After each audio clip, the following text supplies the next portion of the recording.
셀라 하마 느곳이라는 제목으로 말씀 나누길 원합니다. 셀라 하마 느곳이라는 말을 혹시 들어보신 분은 계신가요? 오늘 처음 들은 분들이 많으실 것 같은데 저도 그렇게 집중해서 보지 않았던 말씀이었습니다. 셀라 하마 느곳이라고 하니까 무슨 주문 같다는 생각이 좀 처음에 막 들어서 이걸 주문으로 외쳐야 되나? 이런 생각이 들었는데 그런 내용은 아니고요. 이 셀라 하마 느곳이라는 말은 분리하는 바위, 피신하는 바위라고 하는 뜻을 가지고 있습니다. 오늘 함께 읽은 말씀 28절에 다윗이 사울로부터 포위당했던 이 바위산에서 하나님의 구원을 경험하고서는 그 바위산의 이름을 셀라하마 느곳, 분리하는 바위, 피신하는 바위라는 이름을 지어서 기념했다라고 우리가 말씀을 통해 보게 됩니다. 사무엘상 23장 앞부분에서 다윗은 블레셋의 손에서 그일라를 구원했습니다. 너무 잘한 일이죠. 블레셋과 싸워서 그일라를 구원한 이 일은 사실 이스라엘이라고 하는 나라에도 굉장히 큰 유익을 끼친 것입니다. 그리고 뿐만 아니라 동족이었던 유다 지파에 속한 그일라 사람들에게 다윗은 생명의 은인과 같은 존재였고 너무나 큰 평화를 가져다주는 귀한 업적이었습니다. 아마 상을 주어도 마땅하다라는 생각이 듭니다. 나라에서도 상을 주어야 되고요. 그일라 사람들도 다윗에게 감사를 표현하는 것이 마땅한 일이라고 생각이 되어집니다. 그런데 사울은 다윗에게 상을 주는 것이 아니라 오히려 다윗의 위치가 그일라에 있다라는 것을 알게 된 거죠. 그래서 어떻게 합니까? 다윗을 죽이려고 하는 모습을 보게 됩니다. 그리고 동족이었던 그일라 사람들도 다윗을 사울 왕에게 넘겨주려고 하는 그런 마음을 가지고 있었던 것을 성경을 통해 보게 됩니다. 23장 읽지 않았지만 8절 말씀에 보니까 사울이 다윗과 그와 함께한 600명의 사람들을 잡기 위해 모든 백성을 군대로 불러 모았다라고 말씀하는 것을 보게 됩니다. 몇 명이 모였는지는 정확히 알 수 없지만 다윗의 600명의 사람들보다는 훨씬 더 많은 사람들이 다윗을 잡기 위해서 사울의 군대로 모였음을 우리가 짐작할 수 있습니다. 아무튼 사울은 다윗을 잡기 위해서 그일라 쪽 지역으로 이렇게 출동을 하게 되죠. 그리고 다윗과 그를 따르는 사람들은 사울을 피해서 그일라에서 나와서 광야와 십 지역으로 이곳저곳으로 피신을 다니는 장면이 우리가 성경을 통해 보게 됩니다. 23장 14절 말씀에 보니까 다윗이 광야 요새에도 있었고 또 광야 산골에도 머물렀으므로 사울이 매일 찾되 하나님이 그를 그의 손에 넘기지 아니하시니라 라고 말씀합니다. 하나님께서 다윗과 그의 사람들에게 은혜를 베풀어 주신 거죠. 그래서 다윗이 사울을 피해서 이곳저곳으로 도망 다니는데 정말 잘 도망 다닐 수 있도록 이렇게 길을 만들어 주셨다라고 성경은 기록하고 있습니다. 자, 여기까지 읽으면서 마음에 어려움이 있습니다. 이게 뭐냐면 하나님이 길을 내시고 또 하나님이 도와주시는 거면 아예 사울을 이렇게 제거해 주시든지 이 도망 다니는 도망자의 삶을 좀 끊어주시면 좋을 것 같은데 하나님이 주시는 길은 뭐냐 하면 잘 도망 다닐 수 있도록 해주신 거예요. 잡히지 않고 생명을 간신히 이제 보존할 수 있을 정도로만 이렇게 도망 다니게 해주시는 그런 모습을 발견하게 됩니다. 여러분 이런 상황이면 참 감사하기가 어렵겠다라는 생각이 듭니다. 참 감사한 일인데도 불구하고 어떻게 생각하면 굉장히 감사한 일이라고 할 수 있지만 또 어떻게 생각하면 참 감사하기 어렵지 않는가라는 생각을 하게 됩니다. 좋은 일을 했더니 도망을 다녀야 되고 또 나라에 또 그일라 사람들에게 유익을 끼쳤는데도 불구하고 피신을 다녀야 되는 이 다윗의 상황을 참 바라보면서 하나님 왜 이렇게 일하실까라는 생각을 개인적으로 해봅니다. 어쨌든 다윗과 사울의 추격전이 계속되는 일이 벌어지죠. 이때 가장 두려워하고 불편했던 사람들이 한 그룹이 생겨납니다. 그게 어디냐 하면 아까 읽었던 14절 말씀에서 광야 산골에도 머물렀다라고 하는 부분이 있었는데 아마 가장 불편했던 사람들이 누구였냐 하면 10이라고 하는 지역에 살고 있는 사람들이었던 것 같습니다. 이들은 자신의 살고 있는 이 지역에서 무슨 일이 벌어집니까? 사울과 다윗이 쫓고 쫓기는 추격전을 계속해서 하고 있는 상황이 벌어집니다. 이 일로 말미암아 아마 10 지역에 있는 사람들은 굉장한 불편함을 가지고 있었던 것 같습니다. 다윗의 편을 들기도 불편하고 사울의 편을 들기도 불편한 이 불편한 상황이 계속되는 거죠. 그러다가 아마 10 사람들이 결정을 한 것 같아요. 우리가 누군가 한 사람을 도와야 되겠다. 다윗을 돕든 사울을 돕든 누군가 한 사람을 도와야 되겠다라고 고민했던 것 같습니다. 그리고 나서 결정한 게 누구를 돕기로 결정합니까? 사울왕을 돕기로 결정을 했다라는 거죠. 그래서 어떻게 하는가? 사울을 돕기 위해서 다윗의 위치를 사울에게 고발하는 장면이 보여집니다. 19절 말씀해 보니까 그때 10사람들이 기브아에 이르러 사울에게 나와 다윗이 우리와 함께 광야 남쪽 하길라산 숲을 요새에 숨지 아니하였나이까? 라고 말씀하고 있습니다. 10사람들은 다윗의 위치를 사울에게 밀고 했다라고 성경은 기록하고 있습니다. 사울은 이 10사람들의 말을 듣고 이 밀고를 듣고 다윗이 숨어 있는 위치가 어디인지 알게 되었고 군대를 이끌고 와서 다윗과 그의 사람들을 쫓기다가 포위하게 되는 일들이 일어납니다. 오늘 본문 우리가 읽은 26절 말씀에 보면 사울이 산 이쪽으로 가매 다윗과 그의 사람들은 산 저쪽으로 가며 다윗이 사울을 두려워하여 급히 피하려 하였으니 이는 사울과 그의 사람들이 다윗과 그의 사람들을 에워싸고 잡으려 함이었더라. 무슨 말입니까? 결국 다윗은 사울을 피해 다녔지만 결국 만나게 됐다라는 거예요.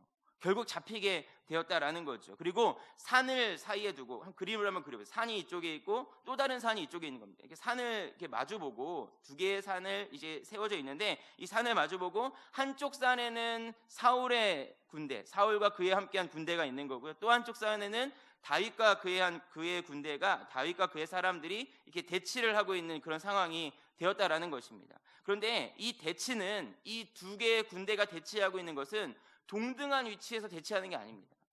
다윗의 군대는 다윗의 사람들은 600명에 불과했다는 거예요.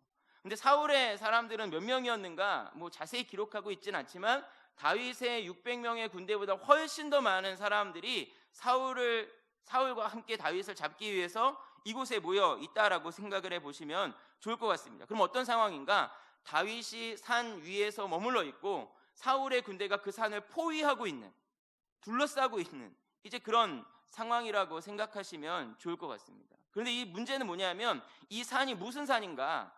바위산이라는 거예요. 바위산. 여러분, 바위산은 어떤 곳입니까? 싸우기 좋은 곳일까요? 싸우기 나쁜 곳일까요? 장로님, 싸우기 좋은 곳일까요? 싸우기 나쁘죠. 왜 나쁘냐면 숲이 없기 때문에 그래요. 나무가 없기 때문에. 바위만 있습니다. 바위만 있으면 여러분 어떻습니까? 위치가 그대로 노출되는 거 아니겠습니까? 위치가 노출이 되는 거예요. 그래서 그냥 보면은 다윗이 저기에 있구나, 다윗의 사람들이 이쪽에 있구나, 밑에서 바라봐도 또 반대편 산에서 바라봐도 다윗과 그의 사람들의 위치가 완전히 노출되는 거예요. 그리고 다수가 아니라 소수이기 때문에 나무가 있고 숲이 있으면 숨어 있을 수 있는데 도저히 숨을 수 없는 곳이 바위산이라고 생각이 되어집니다. 다윗과 그의 사람들은 이제 사울이 출전 명령만 내리기만 하면, 이제 가서 잡아라 라고 명령하기만 하면 산 밑에서부터 이렇게 쭉 올라가면서 다윗과 그의 사람들은 다 잡혀서 죽을 수밖에 없는 절제절명의 위기의 상황을 맞이하게 되었습니다. 누구도 다윗을 구해줄 수 없는, 누구도 다윗을 이 위기 가운데서 살려줄 수 없는, 아군이 온다는 소리라도 있으면 좋겠는데 어떠한 신호도 어떠한 소식도 들려지지 않는 절제절명의 위기 상황에 다윗이 있었다는 거죠. 그런데 이런 어려운 위기의 상황에 정말 만화 같은 일이라고 해야 될까요? 아니면 영화 같은 일이라고 해야 될까요? 참 희한한 일들이 일어나는 것을 보게 됩니다. 27절 말씀인데요, 우리 같이 한번 27절 말씀을 읽어보겠습니다. 시작. 전령이 사울에게 와서 이르되 급히 오소서 블레셋 사람들이 땅을 침노하나이다. 사울에게 부하가 뛰어옵니다. 그리고 뭐라고 얘기합니까? 왕이여, 블레셋의 군대가 지금 우리나라를 습격하고 있습니다. 쳐들어왔습니다. 빨리 이 군대를 막아야 됩니다. 다윗을 지금 죽이려고 하고 잡으려고 하는 그 직전 상황, 얼마나 노력을 많이 했겠어요. 열심히 잡으려고 이곳 저곳으로 따라다니고 또 쫓아다니고 그런 상황에 드디어 도간에 든 쥐, 이 다윗을 잡기 직전인데 사울의 병사가 전령이 찾아오더니만 블레셋이 쳐들어왔다고, 빨리 그들을 막아야 된다라고 이야기하고 있는 것입니다. 사울은 어쩔 수 없이 다윗 쫓기를 그만둘 수밖에 없습니다. 아마 눈물을 머금고 후일을 기약하며 블레셋을 향해 가게 되고, 반대로 죽을 위기에 처해 있던 다윗과 그의 사람들은 생명을 보존하게 되는 일이 일어납니다. 그래서 다윗이 이 일이 얼마나 신기하고 이 일이 얼마나 특별하고 이 일이 얼마나 은혜로운지 그 바위산, 죽음을 맞이할 수밖에 없었던 이 바위산의 이름을 뭐라고 지었습니까? 셀라하마 느곳이라고, 또 분리하는 바위, 피신하는 바위라고 이름을 부르며 하나님께서 사울과 자신을 분리시켜 주셨다, 사울에게서 피할 수 있도록 인도하셨다라는 것을 기념하며 하나님께 감사를 올려드리고 있는 장면이 오늘 말씀에 기록된 장면입니다. 본문에 다윗이 만난 이 상황은 어떤 상황입니까? 어쩌면 다윗의 인생에서 가장 큰 위기의 상황이고 가장 절박한 그런 순간이라고 할 수 있었습니다. 그런데 이때 하나님께서 정말 사람이 할 수 없는 기적적인 방법으로 다윗과 그의 사람들을 건져 주시는 장면이죠. 사랑하는 성도 여러분, 하나님께서 다윗에게만 기적을 베푸실까요? 그러면 성경에 기록을 안 했습니다. 하나님은 다윗에게만 기적을 베푸시는 분이 아니십니다. 오늘을 살아가고 있는 저와 여러분의 삶에도 능력과 은혜 베푸시기를 기뻐하시는 분이 하나님이신 줄 믿으시기 바랍니다. 우리의 위기의 순간, 우리의 인생의 어려움의 순간, 그 삶의 절박한 그 순간에 하나님께서 우리를 그냥 내버려 두지 않으시는 분이십니다. 그리고 동일하게 우리에게도 셀라하마 느곳의 은혜를 베풀어 주시기를 기뻐하시는 은혜의 하나님, 능력의 하나님이심을 믿는 저와 여러분 되시기를 주의 이름으로 축복합니다.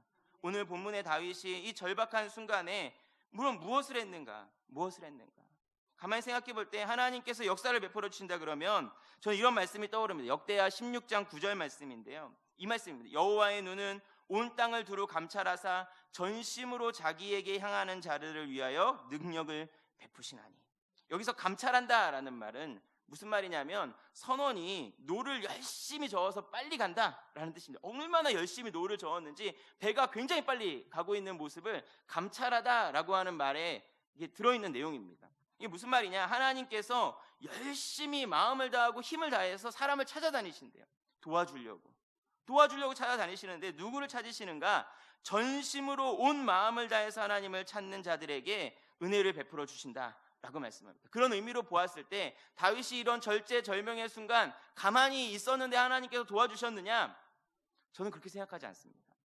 다윗이 절제절명의 순간 그냥 가만히 그냥 될 대로 되라, 어차피 다 끝났어, 자포자기하고 포기하고 뭐 내가 뭘 할 수 있겠어, 아무것도 할 수 없어 라고 포기하고 있는데 하나님이 다윗에게 은혜를 베풀어 주셔서 사울이 이 다윗을 포위하는 것을 포기하고 돌아갔는가? 그렇지 않다는 거죠. 다윗이 무엇을 하고 있었는가? 제가 생각할 때는 또 성경의 기록에 보니까 전심으로 하나님을 찾고 있었다는 거예요. 전심으로 하나님께 부르짖었기 때문에 그 은혜를 경험하게 된 것이라고 믿습니다. 제가 왜 이런 믿음을 갖고 있는가? 성경에 그 기록이 있습니다.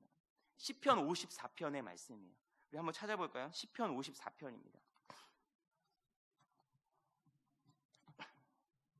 시편 54편에 보면 위에 표제라 그래서 제목이 있습니다.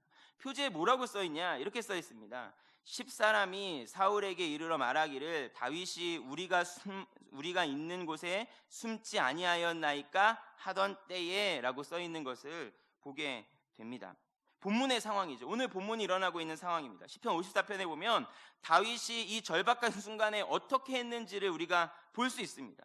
1절과 2절 말씀에 보면 우리 한번 같이 읽겠습니다. 시작. 하나님이여 주의 이름으로 나를 구원하시고 주의 힘으로 나를 변호하소서. 하나님이여 내 기도를 들으시며 내 입의 말에 귀를 기울이소서. 다윗이 이런 절제절명의 순간, 도저히 이 위기를 극복할 수 없는 이 순간 무엇을 하고 있습니까? 하나님이여 라고 부르고 있습니다. 하나님이여가 1절에도 나오고 2절에도 나옵니다. 하나님을 간절히 부른 거죠. 하나님을 향한 간절한 부르짖음이 이 말씀 속에서 우리가 발견할 수 있습니다. 이제 곧 사울에게 잡혀서 죽을 수밖에 없는 그런 상황. 내 힘으로 이것저것 돌아다니면서 도망 다녀봤지만 이제는 도간에 든 쥐가 되어서 사울왕에게 잡힐 수밖에 없는 이 바위산 꼭대기를 포위당하고 있는 이 위기의 순간, 아마 다윗은 산 꼭대기에서 이제 죽을 수밖에 없는 그런 상황들을 바라보고 자신을 잡으려고 올라오려고 하는 그 사울의 군대를 바라보며 굉장히 마음이 어려웠을 거죠. 그때 다윗이 어떻게 합니까? 이런 절망적인 순간에 하나님을 부릅니다. 하나님이여, 하나님이여, 하나님을 간절히 부르짖습니다. 그리고 하나님께서 하셔야 된다고, 하나님께서 도와주셔야 된다고 그 소망의 줄을 놓지 않고 있는 모습을 보게 됩니다. 사랑하는 성도 여러분, 성도의 믿음은 무엇입니까? 우리가 이 어려운 순간 삶의 위기 속에서 가져야 될 믿음은 도대체 무엇일까요?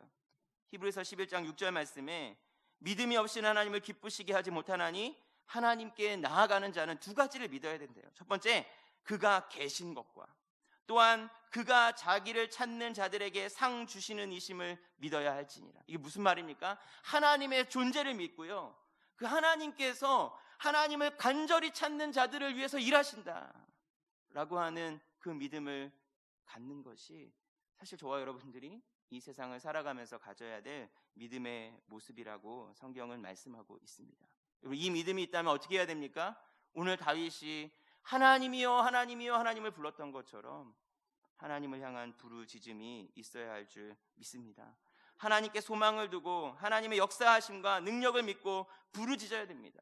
다윗이 부르짖습니다. 이 절박한 순간에 하나님의 도움을 구합니다. 사랑하는 여러분, 하나님은 오늘도 성도의 부르짖음을 원하시는 줄 믿습니다.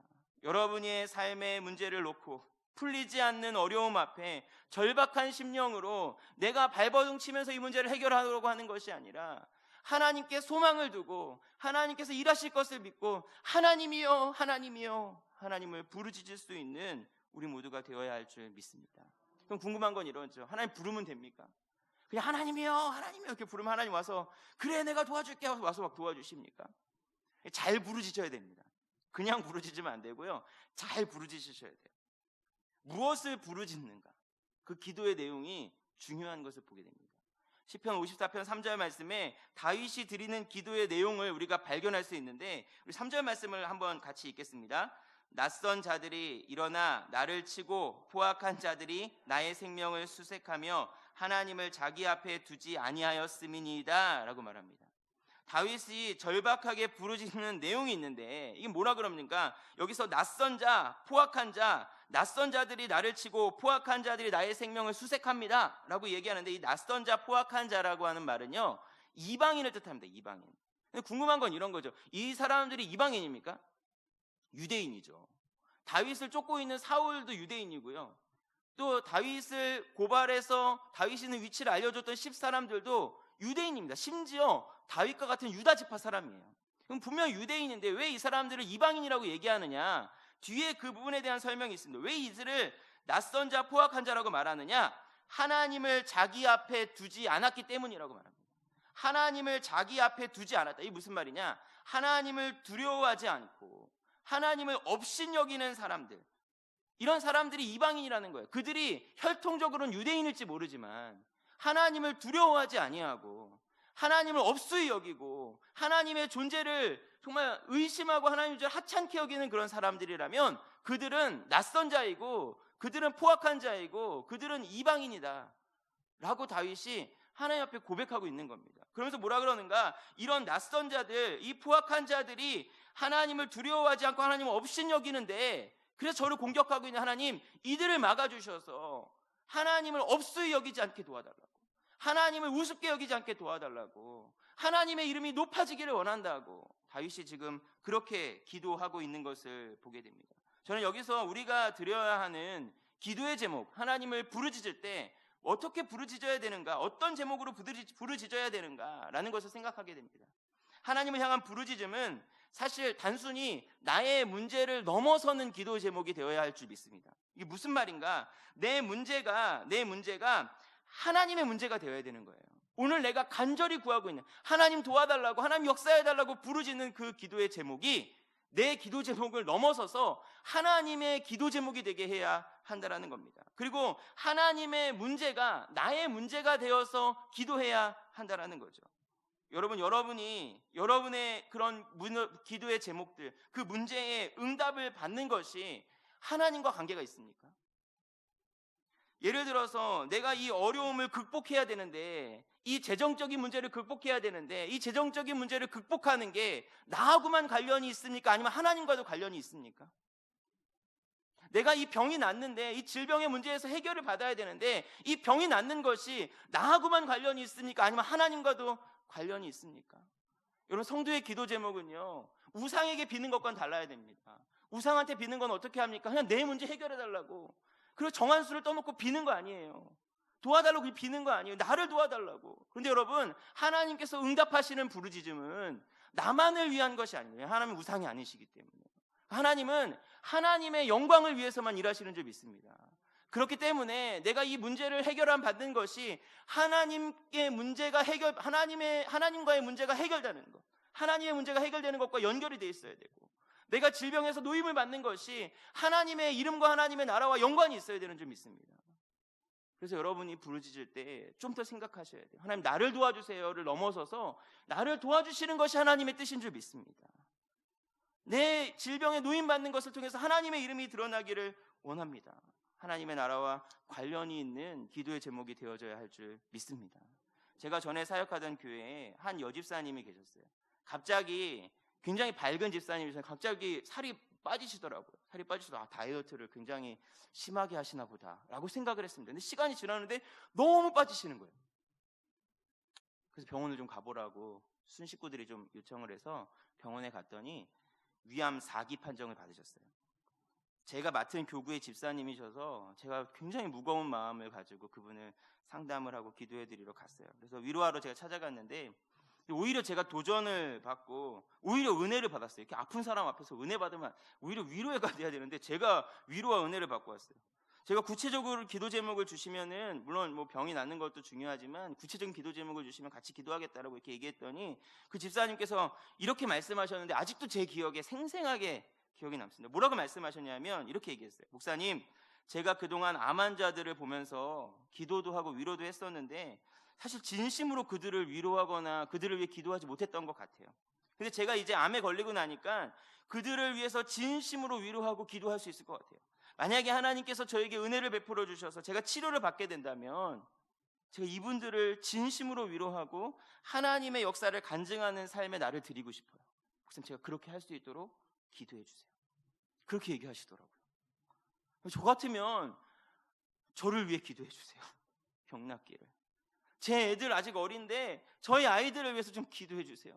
뭐 이렇게 얘기할 것 같은데 그분 아이도 어리고 그 젊은 분이셨어요. 연배도 저하고 비슷하신 분인데 이제 그런 분의 기도 제목이 뭐냐? 내가 만약에 이 병을 낫게 되면은 하나님 나라를 위해서 일하고 싶어요.